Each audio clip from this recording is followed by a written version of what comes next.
Good afternoon. This is Randall Bundy, and I want to cut right to the chase because there's not a lot of time on YouTube for videos. I'm using the YouTube videos as an introduction to the various points of my website, RMB News Report. It's located at rmbnewsreport.com. So if you're viewing this on YouTube, go to my website. This is an introduction video. You'll see the list of leftist organizations and what I refer to as scam artists. The scam artists are mainly the people who founded these organizations. The organizations are numerous.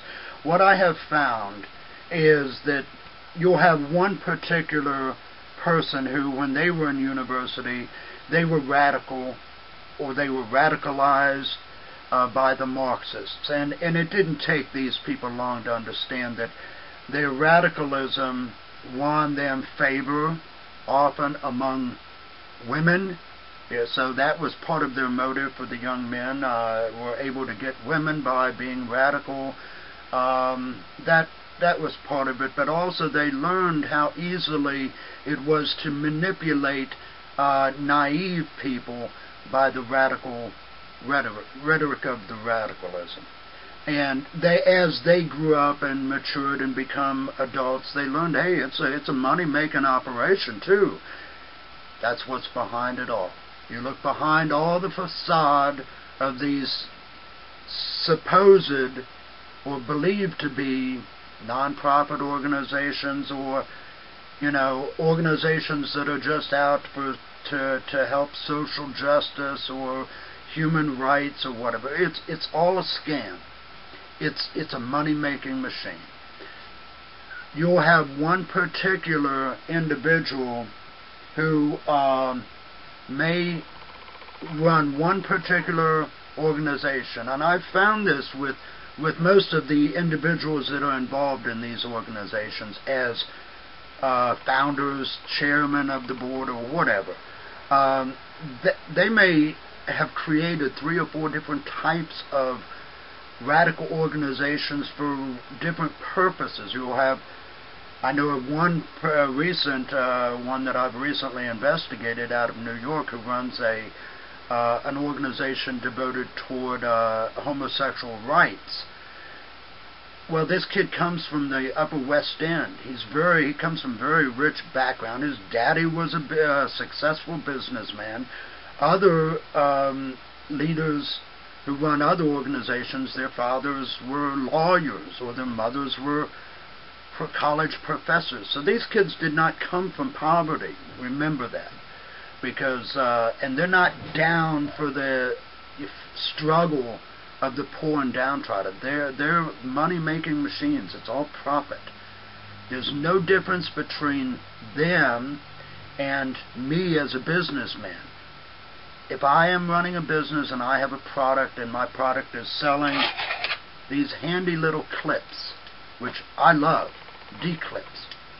If I produce these and sell them to the public, at least the public knows what they're buying. With these radical organizations, the public really has no idea that the product that they're selling is the radicalism itself. So that's what you need to keep in mind. It's a money-making machine. They are businessmen. The products that they're selling is the radicalism. The product is letting you feel like you're contributing to a worthy cause, or if you are a volunteer, giving you the ability and opportunity to volunteer your time and services to the cause that is worthy.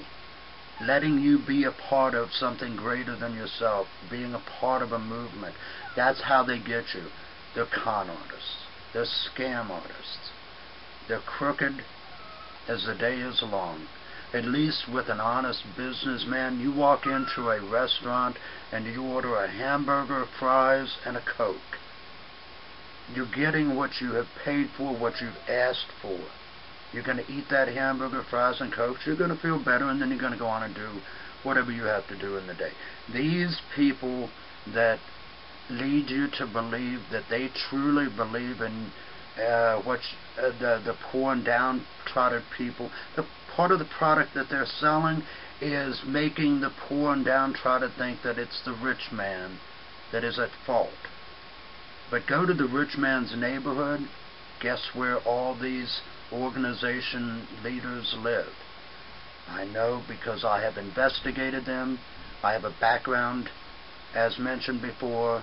I studied at the university. I studied business, marketing, and advertising. But I also have a background in paralegal, and I used to work for lawyers. And I used to work as a contractor for a couple of the three-letter alphabet agencies, not as an employee, but as a contractor. I know how to investigate these people and find out their assets, their real estate, where they live, where they send their children to school. So they're out there rubbing elbows with the very same people that they try to convince the poor downtrodden to blame for being poor and downtrodden. The list that you see below, if you're on my website, the list that you see are all of the various organizations and the list of some of the people that are involved in these organizations. It is not a complete list. I'm working on it as fast as possible to get it out there, and I'll be updating it as time goes on. You'll find one particular person listed, but there might be 5 different organizations that they have co-founded. And then you'll have another organization over here with 5 people that co-founded it. And some of them are intertwined. It's a network of people, of radicals.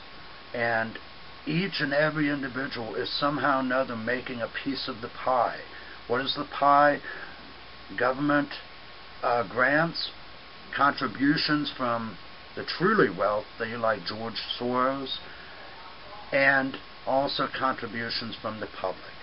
And if these organizations can sue a municipality, a city, for discrimination or harassment or something like that, then that is part of the pie.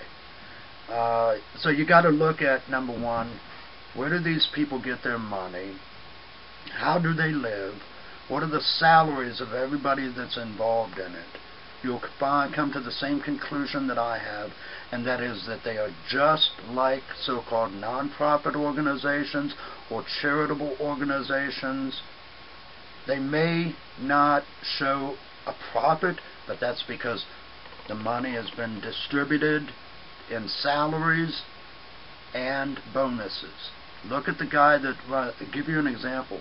I mentioned the homosexual fella in New York that runs an organization that is devoted to advocating for gay rights and gay marriage. His annual income is somewhere around $420,000 a year plus bonus. He has set his salary. He's the director.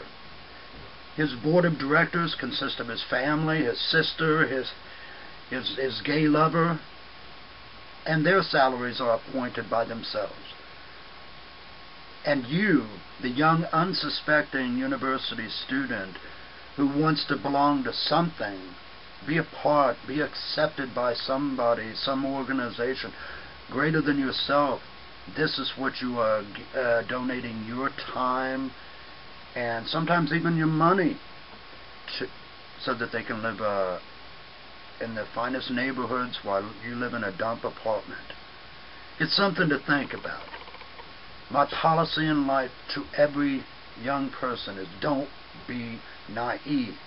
Look beyond the curtain and you'll see what's beyond that curtain.